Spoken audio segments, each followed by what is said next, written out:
안녕하세요. 사사이 사람 사는 이야기 오늘의 사연입니다. 안녕하세요. 바닷가 마을에 살고 있는 강윤철이라고 합니다. 노총각이던 저는 4년 전에 간신히 결혼해서 이제 아이가 4살이죠. 떵떵거리며 사는 것은 아니지만 그래도 힘들었던 예전을 생각하면 요즘은 삶이 행복합니다. 물론 현재에 안주하지 않고 더 열심히 앞으로 나아가야죠. 저는 남들보다 조금 더 오랜 시간을 돌고 돌아왔거든요. 하지만 힘들게 돌아온 시간 동안 저도 모르게 삶에 대한 경험이 쌓이고 있었더군요. 그 시간이 저에게 값진 시간이었다는 걸 이제야 알 것 같아요. 저는 바다마을에서 나고 자랐습니다. 이런 바다마을에는 여러 유형의 사람들이 살아요. 선주도 있고 그 배에서 물고기를 잡는 어부들도 있죠. 그리고 항구 앞 어시장에서 그 물고기를 파는 상인도 있고요. 또한 항구 근처 횟집을 차려 관광객을 상대로 식당을 운영하는 사람들도 있습니다. 여러 사람들이 바다를 바라보며 여러 가지 직업을 갖고 살죠. 그런데 그 속에서도 부자인 사람과 품을 받으며 일하는 사람들로 나뉘어져 있습니다. 아무래도 최고 갑은 선주라고 할 수 있죠. 배주인이 배를 움직여야 어부들이 물고기를 잡아오고 물고기를 잡아와야 상인들이 그 물고기를 팔 수 있으며 식당에서도 장사를 할 수 있으니까요. 저는 품을 받고 일하는 어부의 아들로 태어났습니다. 조부모님의 가난이 부모님의 가난으로 대물림된 것이죠. 평생 배 한 척 소유해 본 적 없는 아버지는 제가 어릴 때부터 다른 사람들 배 타고 물고기를 잡아 생계를 유지했습니다. 저는 그런 생활이 참으로 힘들었어요. 입에 넣을 음식이 부족했던 것은 아니지만 작은 학교의 친구들은 모두 한 동네 이웃이었고 각자의 집안 사정을 필요 이상으로 자세히 알고 있었죠. 그리고 이런 정보로 인해 친구들 사이에서도 부모님의 부에 따라 계층이 나뉘었습니다. 결과적으로 우리 집이 가난한 집이라는 걸 전교생이 다 알고 있었으니 제 계급은 최하층이었고 그런 학교 생활이 즐거웠을 리 없죠. 친구들 모두 저를 멸시하는 것 같았죠. 그중 특히 같은 반 친구 봉식이는 언제나 저를 대놓고 웃음거리를 만들곤 했습니다. 야, 깡통, 너희 아버지 오늘도 우리 배 탄다며? 너희 집은 언제까지 우리 집에 빌부터 먹을 거냐? 봉식이는 윤철이라는 이름 대신 언제나 절 깡통이라고 부르곤 했어요.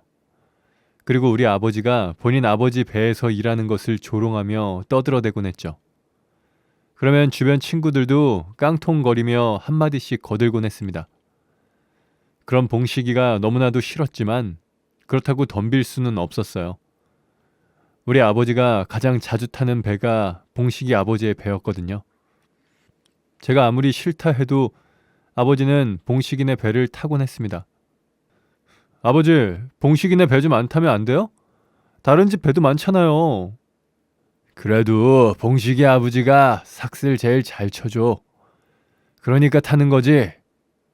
사실 봉식이 아버지가 삭슬 잘 쳐주는 이유는 그 아저씨의 더러운 성질 때문에 대부분의 어부들이 봉식이네 배 타는 것을 기피했기 때문입니다. 하지만 아버지는 꿋꿋하게 봉식이네 배를 탔죠. 강가야, 오늘 배 못 채우면 네 품삯은 없다. 나이도 얼마 먹지 않은 게 와 이리 힘을 못 쓰냐? 우리 집에 빌부터 먹으려면 그 값은 제대로 해야 할 거 아니야? 봉식이 아버지는 우리 아버지와 동갑임에도 불구하고 아버지를 본인보다 한참 어린 동생 대하듯 하곤 했습니다. 심지어 고기를 싣고 돌아왔을 때는 막 잡은 물고기가 가득 들어있는 상자를 나르는 아버지에게 빠릿빠릿하게 움직이지 않는다며 윽박지르기도 했죠. 사람들은 그런 봉식이 아버지를 보며 눈살을 찌푸리기도 했지만 그 누구도 그 사람의 입을 막을 사람은 없었습니다. 왜냐하면 봉식이네는 이 동네의 제일 부자였거든요. 크고 작은 배 몇 척을 가지고 있었고 봉식이 엄마는 항구 입구 쪽에 건물을 지어 횟집을 하고 있었습니다. 그러다 보니 우리 동네 사람들 중에 봉식이네 배 한 번 안 타본 사람 없고 봉식이네 돈 한 번 안 빌려본 사람이 없을 정도였어요. 그렇게 봉식이네는 이 동네 최고 갑의 위치에 군림하고 있었습니다. 게다가 우리 엄마도 가끔 봉식이네 횟집에 가서 일을 하곤 했으니 우리 집이 봉식이네 빌부터 먹는다는 말이 틀린 말은 아니었죠. 저는 제발 엄마만이라도 봉식이네 식당에서 일하지 말라고 빌었습니다. 그래도 엄마는 그 가게에서 일을 하셨죠. 그런데 엄마가 가끔 그 식당에서 일을 하는 이유는 다른 게 아니라 다른 곳에 비해 편하다는 것이었습니다. 봉식이네 가게는 회와 함께 나가는 찬등이 다른 집에 비해 적었거든요. 다른 횟집에서는 10가지 이상의 찬이 나간다 하면 봉식이네 가게에서는 5가지 정도뿐이었죠. 그러다 보니 손님이 많아도 따로 손 갈 일이 많지는 않다고 했습니다. 사실 봉식이네 횟집은 크기만 했지 나가는 횟감의 질이나 반찬을 보면 엉망이었어요. 심지어 반찬을 짜고 맛없게 만들어서 일부러 손님이 리필하지 못하게 한다고 했습니다. 봉식이 부모님은 이 동네를 보고 찾아오는 고객에게조차 갑질한다는 것이 그런 것에 고스란히 담겨 있었죠. 그런데 식당을 그렇게 운영하면 망해야 하는데 이 동네에서 가장 신식의 큰 식당이라 그런지 외지 사람들은 봉식이네 식당을 잘만 가더군요. 저는 봉식이네 식당 앞에 빼곡히 주차된 차들을 볼 때마다 혼자 속으로 에구 호구들 하는 생각을 하곤 했습니다. 하지만 제가 할 수 있는 건 아무것도 없었죠. 그저 어른이 되기만을 바랄 뿐이었습니다. 어서 이 지긋지긋한 동네를 벗어나고 싶었거든요. 그렇게 시간이 흘러 고등학교를 졸업했고 저는 항구 앞에 있는 어시장에서 물건 나르는 일을 했습니다. 대학을 가고 싶었지만 당장 집안에 돈이 없기에 벌어야 했으니까요. 하지만 그렇게 버는 돈은 얼마 되지 않았고 그나마도 대학 등록금을 모으기 전에 집 생활비로 먼저 들어갔습니다. 그렇게 1년 동안 헛짓만 한 저는 21살에 바로 군대를 갔어요. 전역 후에는 반드시 서울로 가야겠다 생각을 하면서 말이죠. 하지만 저는 군 생활을 마친 후 다시 고향으로 돌아왔습니다. 그 이유는 다름 아닌 제 첫사랑 연희 때문이었죠. 사실 연희의 이름은 신미연입니다. 그런데 연희는 항상 저를 강윤철이라는 이름 대신 철아 하고 부르곤 했어요. 학창시절 답답한 마음에 부둣가에 앉아있을 때면 철아 혼자 뭐해? 하며 다가오곤 했죠. 연희네 집은 우리 집보다 가난했습니다. 연희에게는 아버지가 안 계셨거든요. 하지만 앙심을 가득 품고 있는 저와는 달리 그녀는 누구에게나 다정했고 친절했습니다.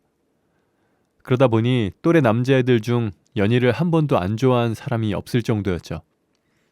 저 역시 그랬고요. 하지만 제 마음을 고백한 적은 없었죠. 다만 군 생활을 하는 동안 힘든 마음에 연희에게 편지를 보냈는데 연희가 바로 답장을 해주었고 우리는 2년 6개월 동안 꾸준히 편지를 주고받았습니다. 그리고 저는 이제야말로 연희에게 제 마음을 고백하기로 마음먹은 것이죠. 그렇게 고향으로 돌아온 저는 다시 어시장에서 물건을 나르며 일을 했습니다. 이번에는 집에다 돈을 최소한으로만 들였어요. 연희에게 고백할 때 줄 반지를 사야 했거든요. 그렇게 열심히 돈을 모은 지 4개월 정도가 되었을 때 읍내에 있는 금은방에 가서 작지만 깔끔한 금반지를 구입했습니다. 그리고 연희의 집 앞을 찾아가 서성거렸죠. 전화를 걸면 바로 나올 테지만 무언가 우연을 가장하고 싶었습니다. 그런데 연희의 집 앞을 서성이는 저를 발견한 사람은 아쉽게도 연희가 아닌 연희의 동생이었죠. 윤철이 형! 준호야. 형, 여기서 뭐해요? 우리 누나 찾아요? 연희. 아니, 미연이한테 물어볼 게 있어서. 미연이 어디 갔어? 봉식이 형네 갔을 거예요. 요즘 예물 뭐 어쩌고 하면서 그렇게 불러내네요? 예물? 형 몰랐어요? 누나 내년 2월에 봉식이 형이랑 결혼하잖아요. 그 말을 듣는 순간 더 이상 아무런 말도 들리지 않았습니다. 전 아무 말 없이 뒤돌아 터덜터덜 걸었죠. 진호가 저를 부르는 것 같았지만 더 이상 아무런 말도 듣고 싶지 않았습니다. 그날 이후 봉식이에 대한 분노와 연희에 대한 배신감이 폭발해 며칠을 술로 지새웠죠. 그리고 이제껏 연희가 저와 같은 마음이라고 생각했던 저는 그녀도 결국엔 돈을 선택한 것이라는 결론을 내렸습니다. 그리고 이번에야말로 확실하게 이 지긋지긋한 곳을 떠나야겠다 결심했죠. 그제서야 다시 정신을 차린 저는 딱 100만 원을 모아 고향을 떠났습니다. 그렇게 무작정 서울로 올라와 이곳 저곳을 돌아다니며 일자리를 구했지만 대학도 안 나온 시골 사람인 제가 할 수 있는 일은 별로 없더군요. 그러다가 운 좋게 작은 인터넷 쇼핑몰에 취직을 하게 되었습니다. 워낙 박봉이라 고시원비를 내고 나면 거의 라면만 먹고 살아야 했지만 그래도 무언가 잘 될 것이라는 희망이 있었습니다. 쇼핑몰 일은 이런저런 잡무가 많았어요. 하지만 뭐든 배우겠다는 자세로 열심히 일을 했죠. 업무는 많았고 근무 환경은 열악했지만 직원끼리 서로를 응원하는 분위기였기에 저 또한 힘들지 않게 적응할 수 있었습니다. 그러던 어느 날 퇴근 후 회식을 하게 되었는데 갑자기 단체 사진을 찍자는 실장의 제안에 막내였던 제가 실장님의 디카로 사진을 찍게 되었죠. 그런데 그 사진을 보던 대표님이 대뜸 저에게 사진을 찍어봤느냐고 묻더군요. 아니요, 그럴 리가요. 근데 구도를 잘 잡았네. 윤철이 조금만 가르쳐서 사진팀에서 일하면 되겠다. 사진팀이요? 그렇게 저는 잡일꾼에서 갑자기 쇼핑몰 사진팀으로 가게 되었습니다. 워낙 돈도 없고 직원이 없다 보니 네 일 내일이 없는 곳이라 가능했던 일이죠. 그렇게 엉겁결에 커다란 카메라를 만지게 된 저는 실장과 대표의 코치를 받으며 조금씩 사진 기술을 배워나갔고 이후에는 포토샵 하는 방법도 배우게 되었습니다. 하지만 이곳에서의 인연은 2년 정도가 전부였죠. 쇼핑몰의 규모가 점점 커지다 보니 제 어설픈 실력이 받쳐주지 않았던 것입니다. 언젠가부터 대표가 제 사진에 만족하지 못한다는 것을 알게 된 저는 결국 사표를 냈습니다. 조금 부족한 저를 저렴한 가격에 쓰고 싶어하는 곳이 또 있을 것이라 생각했죠. 그리고 그 예상은 적중했습니다. 사실 몸값만 낮춘다면 할 수 있는 일은 제법 많았어요. 그리고 이번에 제가 들어간 곳은 스튜디오였습니다. 아기 사진이나 가족 사진을 찍는 인물 사진관이 아니라 홈쇼핑 잡지에 실리는 제품 사진을 촬영하는 큰 상업 스튜디오에 보조로 들어간 것이죠. 그리고 그곳에서 돈을 번다기보다는 열심히 배우려고 노력했습니다. 일은 정말 힘들었습니다. 홈쇼핑 잡지에서는 제품만 눈여겨봤지만 가구 사진을 찍기 위해 배경으로 나오는 세트를 바로바로 뚝딱뚝딱 지어내야 했죠. 그래도 음식 사진을 찍을 때면 세팅은 힘들었지만 촬영이 끝나고 다 같이 푸짐하게 먹을 수 있어서 좋기도 했습니다. 아, 면 요리는 빼고요. 한 번은 냉면 사진을 찍고 나서 면은 다 불고 육수는 밍밍한 냉면을 억지로 먹다가 다 뱉어버린 적도 있었죠. 그렇게 한동안 사진기사의 보조로 따라다니다가 반년 뒤 직접 카메라를 잡을 수 있게 되었죠. 그리고 2년의 시간이 흐르면서 사진 촬영뿐만 아니라 영상 촬영까지 하게 되었습니다. 그러면서 저는 영상 편집 기술도 차근차근 익힐 수 있었습니다. 그 스튜디오에서 제법 오랜 시간 즐겁게 일을 했어요. 그렇게 사진 스튜디오에서 5년 동안 일을 배운 저는 사진 촬영보다 영상 촬영에 더 매력을 느꼈고 그곳을 그만두고 영상을 만드는 회사로 이직을 했습니다. 하지만 그곳은 지금까지 일해온 곳들과 달리 상당히 분위기가 험악했어요. 서로의 경력을 따졌고 조금 부족하다 싶으면 무시하기 일쑤였죠. 저는 그래도 배운다는 자세로 임하면 괜찮을 것이라 생각했습니다. 하지만 이미 30살이 넘은 저에게 무언가를 알려주려는 사람은 거의 없었고 저는 혼자 밤을 새우며 스스로 터득을 해야만 했죠. 그렇게 살아남기 위해 악착같이 노력했으나 그 회사는 제가 입사한 지 3년 만에 문을 닫고 말았습니다. 그렇게 실직자가 된 저는 이번엔 완전 새로운 경험을 하게 되었죠. 쇼핑몰 사진기사, 상업사진 및 영상 촬영기사로 10년 정도 만들어 온 제 커리어가 30대 중반 고졸이라는 곳에 가로막히고 만 것입니다. 어디든 다시 일할 곳이 있으리라 생각하며 한참 동안 이곳저곳 기웃거리던 저는 그나마 힘들게 모아둔 돈을 다 쓰고 다시 고향으로 내려올 수밖에 없었죠. 저는 결국 10년 만에 집으로 돌아와 다시 항구 어시장에서 물건을 배달하기 시작했습니다.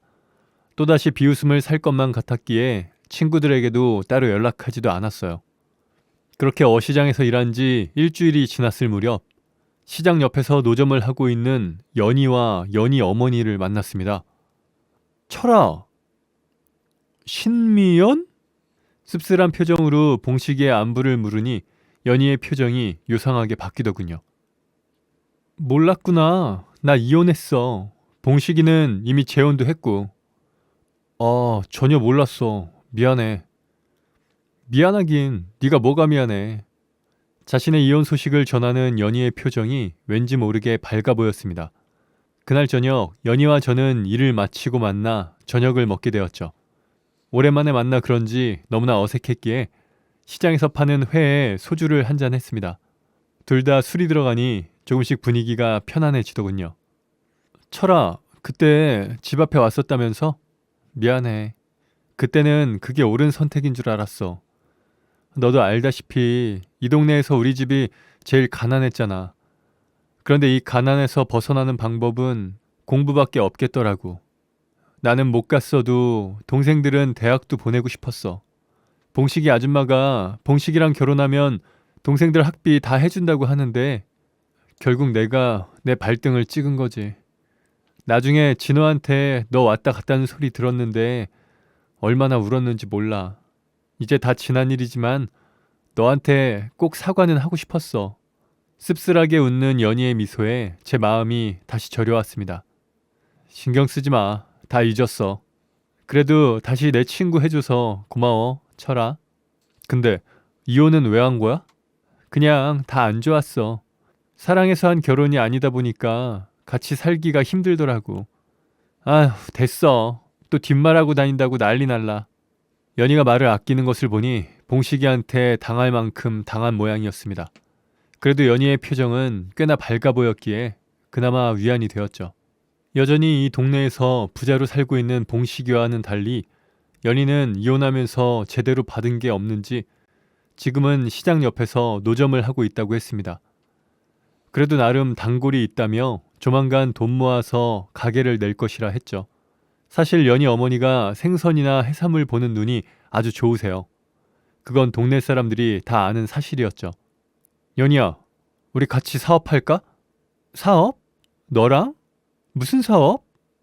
연희는 큰 눈을 동그랗게 뜨고 저를 바라보더군요. 저는 그런 연희를 보며 다시금 벅차오르는 희망을 느꼈습니다. 이젠 시대가 변했죠.